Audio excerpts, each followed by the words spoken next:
This is wax. Floor wax doesn't spread itself across a staircase. Then who did? I quit, sir. I'm sorry, but I quit. No amount of money is worth this house. That's 11 now. Yes, sir. 11 resignations in 18 months. Dunley set down his pen and looked at the housekeeper standing across from him. Why does no one last in this house? You already know why, sir. David Lee didn't need to be present to be the answer. He never was. That evening, in the marble-floored dining room of the Lee estate, David sat with 3 friends who had shown up uninvited, as they always did whenever a free meal was on offer. So did the new one cry yet? Jaewon asked, mouth full. She's not even here yet, David said, smirking. Agency's sending someone tomorrow. Number 12. You should let this one stay a week, just to mess with her head. Another friend, Sung-min, laughed. Give her hope first. Rich families lose everything trusting strangers, Jaewon said, leaning back. My uncle's driver stole half his watch collection. You're not cruel, David. You're just smart. David turned the words over like he always did. They fit him the way a well-tailored suit fits. Comfortable, familiar, impossible to question. As long as I'm in this house, he said, nobody gets close enough to take anything from my father. Nobody gets comfortable. The table applauded him like he'd said something wise. Nobody asked whether any of the 11 women who'd walked out that door had actually done anything wrong. Upstairs, Dunley stood at his window with a folder in his hand.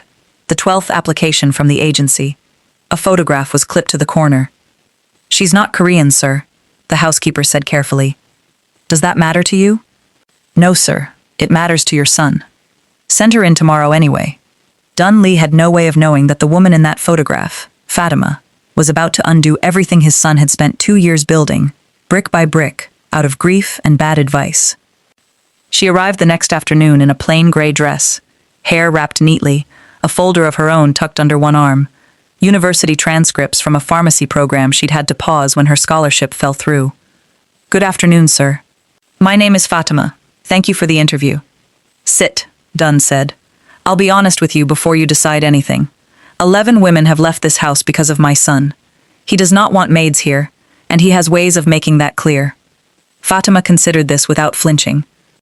Sir, may I ask something? Has your son ever said why he doesn't want maids here, or only shown it? Dunn paused. No one had ever separated the 2 questions for him before. I don't know, he admitted. Then maybe nobody's asked him. I'm not afraid of difficult people, sir. I've buried a father and worked 3 jobs to get back into school. I can handle a young man with a temper. Dunn stood and extended his hand. Welcome to the house, Fatima. That evening, David heard the gate before he saw her, kneeling in the garden, resetting stones along the walkway that had shifted in the rain. You're the new one, he said, circling her slowly.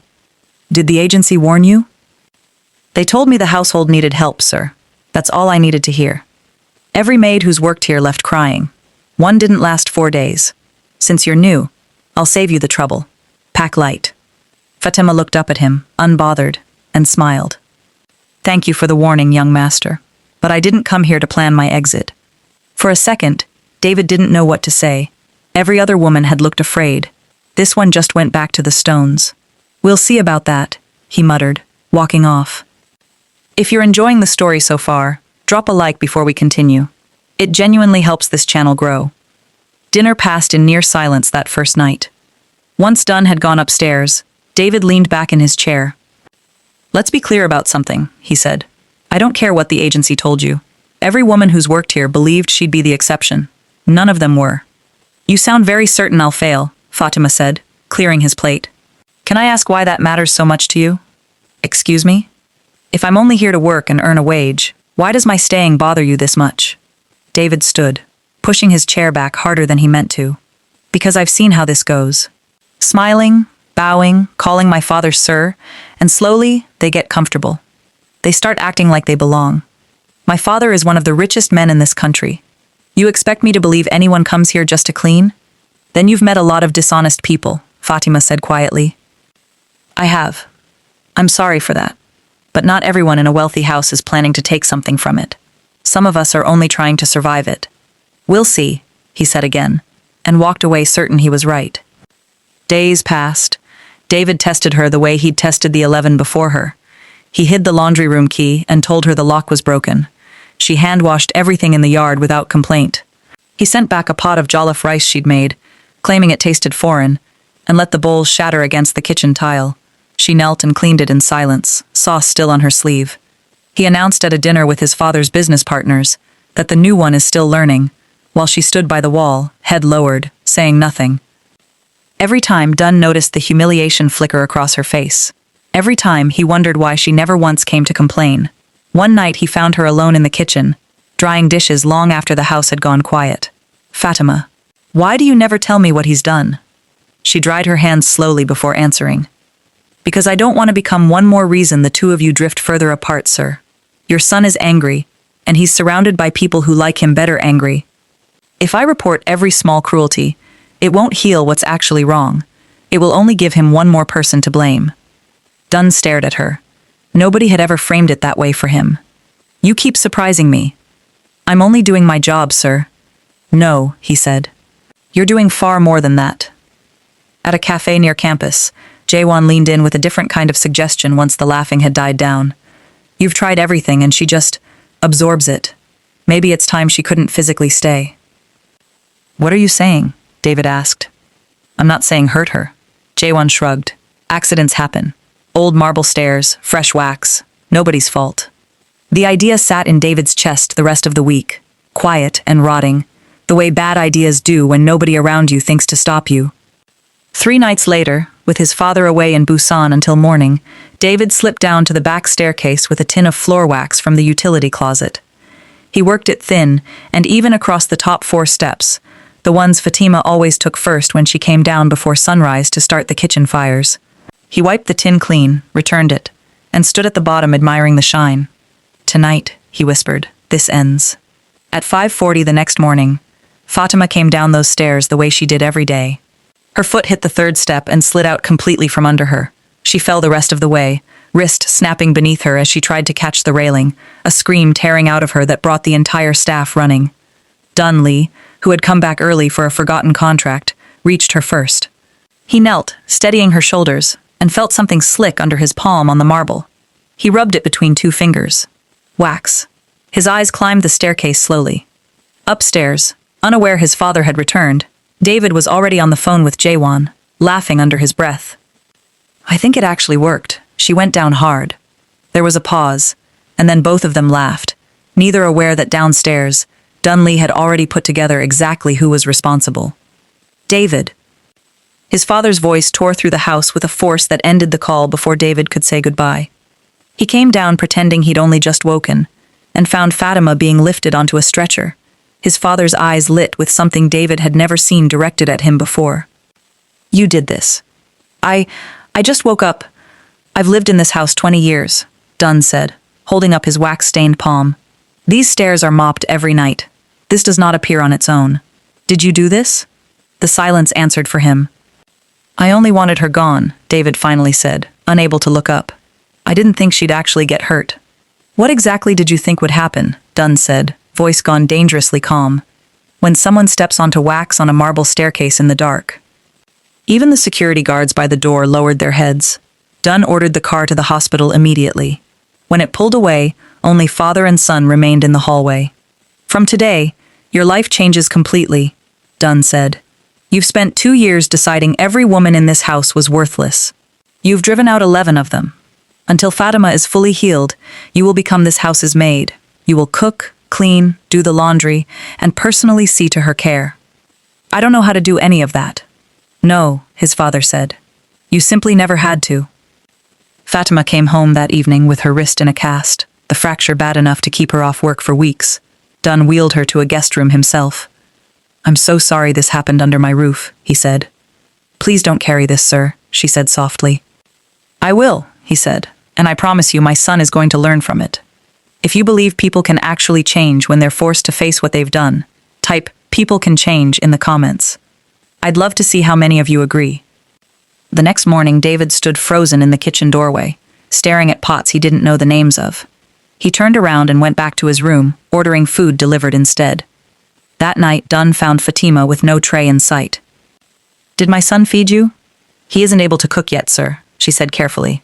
"I don't think it was refusal so much as not knowing where to begin." Dunn saw straight through the kindness in her answer. He picked up the phone without another word and brought her dinner himself. The next morning, he took David's car keys off the hook by the door. "You won't need these. Your card is frozen too. Until you learn what's being asked of you in this house, you have nothing outside of it." By the time David wandered back into the kitchen that afternoon, there was nowhere left to run to. "What do I even do first?" he asked, staring at a bag of rice like it might explain itself. Fatima, arm in a sling, leaned in the doorway. "Rice doesn't cook itself by being stared at, young master. Rinse it first." An hour later, the smoke alarm screamed through the house. Dunn ran in to find his son waving a towel at a blackened pot. "I think I burned it," David coughed. Dunn looked at the pot, looked at his son, and walked out without a word. The second attempt, soup so salty even David couldn't finish it, earned a real laugh out of Fatima, the first one he'd heard from her that wasn't polite. "You're improving," she said. "At least I didn't burn the kitchen down this time." He laughed too, an actual laugh, the kind he hadn't let himself have in longer than he could remember. Weeks passed. He learned to scrub a floor without leaving streaks. Learned that this house, cleaned properly, took 9 hours. Learned that the 11 women he'd humiliated had done more work in a single day than he'd done in 18 years. At school, the fall was harder. He arrived by bus now. He couldn't cover anyone's lunch anymore. Within a week, Jaewon and the others had drifted to a different table. He overheard them one afternoon. "He was only fun when he was buying. Now he's broke. What's the point?" The words landed exactly the way his own words must have landed on 11 women he never once thought about again. He walked away and said nothing. One night he stood in front of his mother's photograph, sat on the edge of his bed, and let himself cry for the first time in years. "Mom, would you even recognize who I became?" He whispered. "I understand now. I understand everything I did." As Fatima's wrist healed, Dunn began bringing her tea on the terrace each evening once the house had gone quiet. Neither of them named what it was becoming. "Do you regret coming here?" he asked one night, watching the last light fade over the wall. "Never," she said. "The hardest places teach you the most about who you actually are. This house has more peace in it now than it did the day I arrived." "Before you came," he said, "I'd forgotten what quiet even felt like. Not an empty house. Real peace." Neither of them said anything else for a while. Something that had been sitting unspoken between them for weeks settled quietly into place.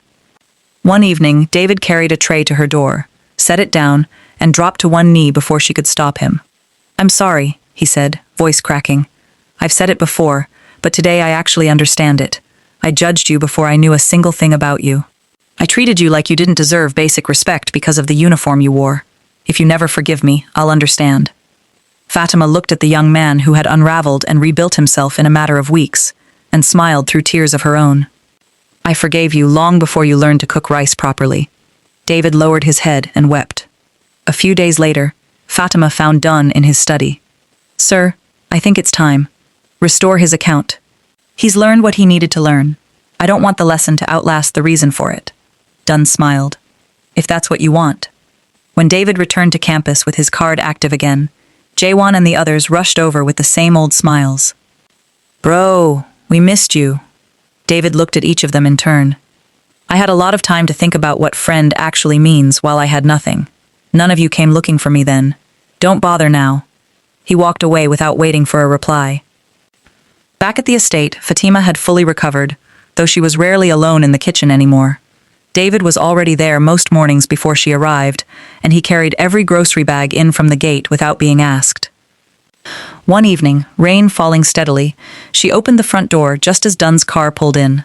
The moment he saw her waiting, the exhaustion of the day lifted off his face entirely, and he crossed the porch and pulled her into his arms without thinking. The door opened again. David stepped in with shopping bags and froze. "Is there something I should know?" Dunn and Fatima stepped apart, caught completely off guard. A long beat passed. Then David smiled, eyes going glassy. "So this is why you've both been smiling so much lately." Neither answered. David crossed the room and put a hand on his father's shoulder, voice cracking. "Dad, Mom wouldn't want you to spend the rest of your life alone." Dunn pulled his son into a hug. A moment later, Fatima joined them. For the first time since he'd lost his wife, Dunlee's house finally felt like a home again. "Before you go, one question. If you were Dunn, Would you have forgiven David after what he did to Fatima? Tell me in the comments, I read every single one. If this story kept you watching until the end, hit subscribe and turn on notifications so you don't miss the next one. Thank you for watching, take care of yourselves, and I'll see you in the next story.